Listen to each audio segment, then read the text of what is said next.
Hello students, पिछले video में हमने डिस्कस किया था कि आपका जो एक्सेलरेशन का इफ़ेक्ट प्रेशर पर किस तरह से होता है एंड आपके प्रेशर हेड की वैल्यू किस तरह से चेंज होती है। अब इस वीडियो में we will discuss effect of both friction and acceleration head on pressure. मैंने आपसे लास्ट वीडियो में डिस्कस भी किया था कि अगर आपको क्वेश्चन में फ्रिक्शन गिवन है, in that condition you will have to consider the effect of friction also. So we will start with this question. This question is from R.K. Rajput. The question is the piston diameter and stroke length of a double acting single cylinder. In this condition I had taken double acting single cylinder. Double acting का मतलब हो गया that during the one complete revolution of the crank there is two section stroke and two delivery stroke, and the discharge to the pump is double of the single acting reciprocating pump. We know that discharge of single acting reciprocating pump is ALN by 60, and in case of double acting pump it is 2 ALN by 60. It is twice of single acting pump. So the diameter and stroke length is 150 and 300 mm. Center of the pump is 4.5 meter above the water level. It means this is the suction head, and 32 meter below the delivery water level. This is the delivery head. Both suction and delivery pipe have the same diameter of 75 meter and are 6 meter and 36 meter long. If the pump is working at 30 rpm, determine pressure head on the piston at the beginning, middle and end of both suction and delivery stroke. Power required to drive the pump if the mechanical efficiency is 80%. Third, maximum head at any instant against which the pump has to work and its corresponding duty. Pressure, atmospheric pressure head is given. Friction coefficient for both the pipe is 0.01. So how we will start the question? First you will have to write down what is given in the question. There is diameter of the pump, that is 150 mm. You can calculate area of the piston, pi by 4 d square. Stroke length is also given.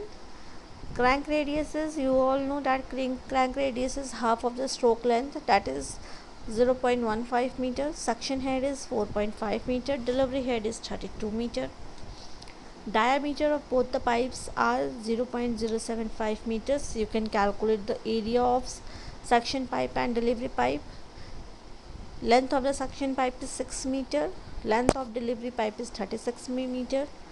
Speed of the pump is 30 rpm. You can calculate the value of omega with the help of this speed, that is 2 pi n by 60. And mechanical efficiency is given in the question, that is 80%. Now we will start with the pressure head on in suction pipe. Suction stroke, first we will take suction stroke. तो last video में भी हमने बताया, discuss किया था कि acceleration head का आपका ये फार्मूला होता है. This is same for both suction, this is same for both suction and delivery pipe.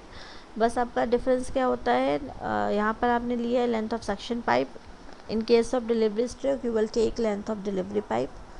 All these values are given in the question, so you will calculate the acceleration head in terms of cos theta.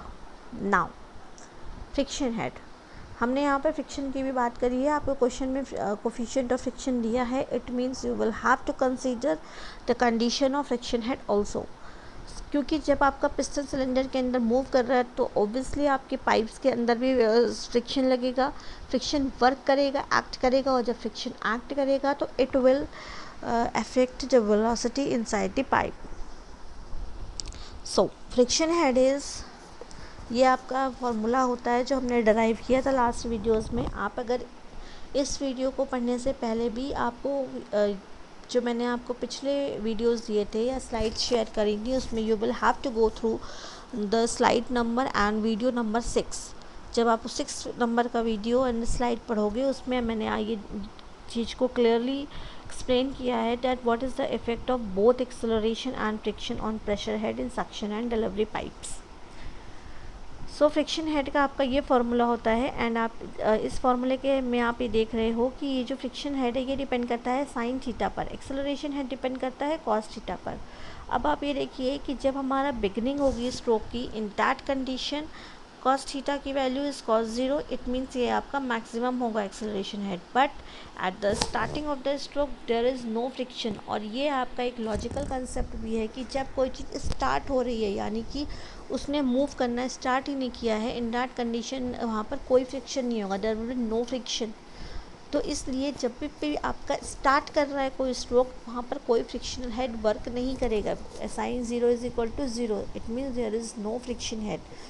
हम middle की जब बात करेंगे at the middle of the stroke, क्योंकि आपकी velocity जब आप middle में हो स्ट्रोक के, उस टाइम वेलोसिटी एक यूनिफॉर्म वेलोसिटी से पानी खींच रहा होता है पंप, इट मीन्स वहाँ पर कोई एक्सेलरेशन एक्ट नहीं करेगा, वेलोसिटी कांस्टेंट होगी। तो acceleration head will not work. आप इस फॉर्मूले से भी देख सकते हो, cos 90 is equal to 0, it means HAS value will be 0, but frictional head will work because pipe आपका कंटिन्यूअस वर्क कर रहा है, पिस्टन वर्क कर रहा है, इट मीन्स आपका फ्रिक्शनल हेड पाइप्स के प्रेशर पर लगेगा। तो क्योंकि साइन 90 की वैल्यू 1 होती है, और आप इस फॉर्मूले से देख सकते हो कि eight middle of the stroke जो आपका फ्रिक्शन हेड होगा वो मैक्सिमम होगा। एंड पे आ जाते हैं, एंड में क्या होगा, cos 180 की वैल्यू नेगेटिव होगी, यानी कि पाइप स्ट्रोक आपका रुकने वाला है, ख़त्म होने वाला है। उस टाइम पर जो पाइप होगा वो रिटार्डेशन फील करेगा। cos 180 -1, ये वैल्यू माइनस में हो जाएगी, यानी कि ये रिटार्डेशन देगी। और जब आप फ्रिक्शन पे आओ, जब आपका स्ट्रोक ख़त्म हो गया, जब कोई चीज़ फिर से मूव नहीं कर रही है, तो ऑब्वियस सी बात है वहाँ पे फिर से कोई फ्रिक्शन नहीं लगेगा। Sine 180 is 0 and there is no frictional head.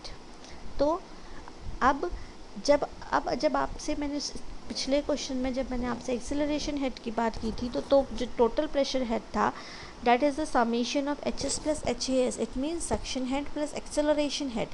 लेकिन जब आपका फ्रिक्शन भी वर्क कर रहा है, तब तो टोटल प्रेशर हेड होगा that is the summation of suction plus acceleration and friction head. So first at the beginning of the stroke when theta is equal to 0 degree, यहाँ पे आप थीटा 0 रख दो, ये आ जाएगा आपका 3.62। HFS की वैल्यू हो जाएगी, थीटा को साइन थीटा को 0 रख दो, साइन यहाँ पे 0 रख दो तो ये हो जाएगा 0, HFS की वैल्यू हो गई 0। HS की वैल्यू आपको क्वेश्चन में गिवन है 4.5। इन दोनों को सिर्फ ऐड करके अगर रखोगे तो आपको वैल्यू गेज में वैक्यूम में मिलेगी, लेकिन जब आप इसको 10.3 यानी एटमॉस्फेरिक प्रेशर से सब्सट्रैक्ट कर दोगे तो you will get the absolute value. Same at the middle of the stroke theta is equal to 90 degree. 90 degree का मतलब हो गया जो एक्सेलरेशन हेड है वो 0 हो गया, फ्रिक्शन हेड आपका वर्क करेगा, फ्रिक्शन हेड आपका मैक्सिमम होगा। तो फ्रिक्शन हेड की वैल्यू अब आप देखिए यहाँ पे मिडिल में ये 0 हो गया, HFS की वैल्यू 0.578 हो गई। तो जो प्रेशर हेड होगा that is the summation of HS plus HS and HFS, और इसे आप एटमॉस्फेरिक से माइनस कर दोगे तो you will get the value in absolute pressure.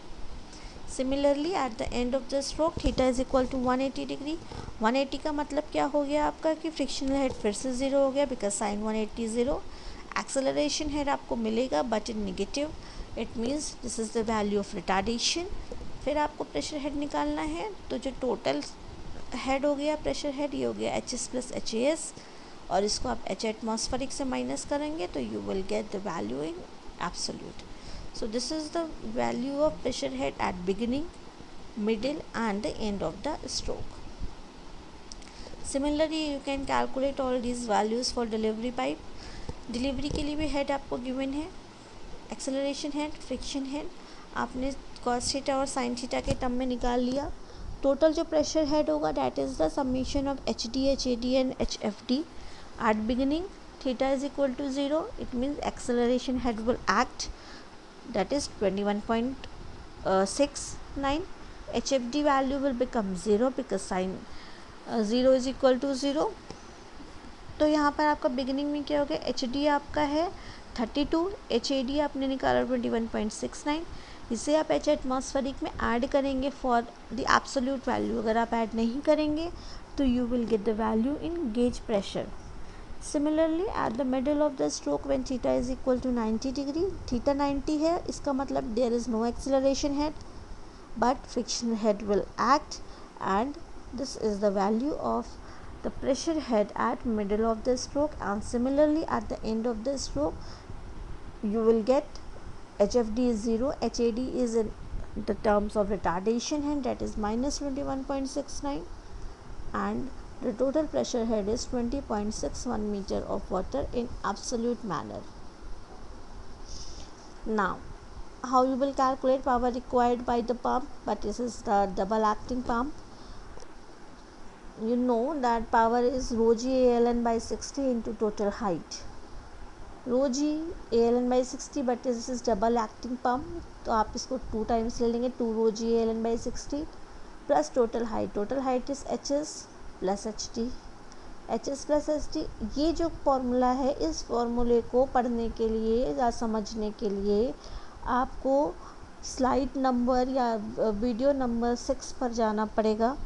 उसको पढ़े बिना आपको ये फार्मूला समझ में नहीं आएगा कि why we have taken 2/3 HFS and 2/3 HFD। ये कंसेप्ट हमारा इंडिकेटर डायग्राम से आया है। मैंने उसमें बहुत क्लियरली मेंशन किया था कि अगर आप यहाँ से देखते हैं, this is the formula of frictional head. अगर आप यहाँ से देखें तो आपको ये दिख रहा है साफ साफ कि friction head is the function of, ये आपका एक पैराबोलिक फंक्शन है। ये देखिए, this is the parabolic function, और पैराबोलिक फंक्शन है इसलिए आप जो इंडिकेटर डायग्राम बनता है उसमें भी एक पैराबोला बनता है, और हमें एक्चुअली इसमें क्या है, परपेंडिकुलर हाइट लेनी होती है। तो आपको पता है कि जब हम पैराबोला का एरिया निकालेंगे तो जो हमारी परपेंडिकुलर हाइट है उसको हम 2/3 टाइम्स कंसीडर करते हैं, बिकॉज हाफ पैराबोला बनता है। ठीक है, तो इसलिए हमने 2/3 HFS और 2/3 HFD लिया हुआ है। इस चीज़ को, इस फॉर्मूले को समझने के लिए आपको थॉरोली PPT नंबर 6 को पढ़ना पड़ेगा। This is the total height HS HD, और हमने, आपको यहाँ पे ये डाउट आ सकता है कि हमने एक्सेलरेशन हेड को क्यों नहीं कंसीडर किया है, क्योंकि वो एक्सेलरेशन हेड आपका सीधा HS प्लस HD में कंसीडर हो जाता है। जब आप इंडिकेटर डायग्राम देखेंगे तो इंडिकेटर डायग्राम जब आपका बनता है और उस पर हम एक्सेलरेशन का इफेक्ट लेते हैं, उस कंडीशन में हमारा इंडिकेटर डायग्राम का एरिया चेंज नहीं होता है। लेकिन चूँकि आपका जो ये फ्रिक्शनल हेड है, that is a parabolic function, तो वो आपका एरिया चेंज करता है। इसलिए हम जब परपेंडिकुलर हाइट को कंसीडर करेंगे तो so in that condition we will take 2/3 of HFS and 2/3 of HFD। तो with the help of this formula you will get power required to drive the pump. What next we have to calculate? We have to calculate maximum head and power required to drive the pump. The maximum head against which the pump has to work, that is HS plus HFS plus HD plus HFD।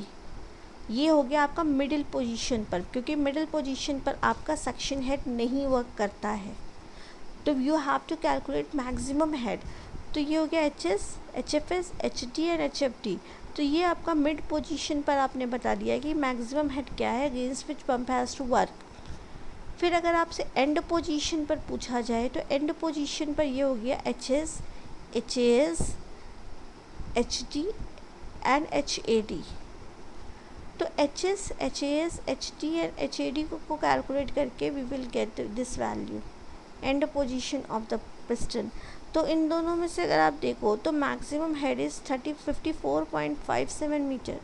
So the pump को जो work करना है वो work हमारा इस head के against करना है। जो मैक्सिमम आपको वर्क पंप को करना है वो आपके इस हेड के अगेंस्ट वर्क करना है। So power required to drive the pump is total work done divided by जो आपको एफिशिएंसी पंप की दी हुई है 80%। So with the help of that you will calculate the maximum power required to drive the pump, that is 3.547 kilowatt. Thank you student, that's all for today's lecture. और आपको practice करिए आप numericals की, because numerical इसके बहुत ज़्यादा important है। So that's all for today's lecture. Thank you.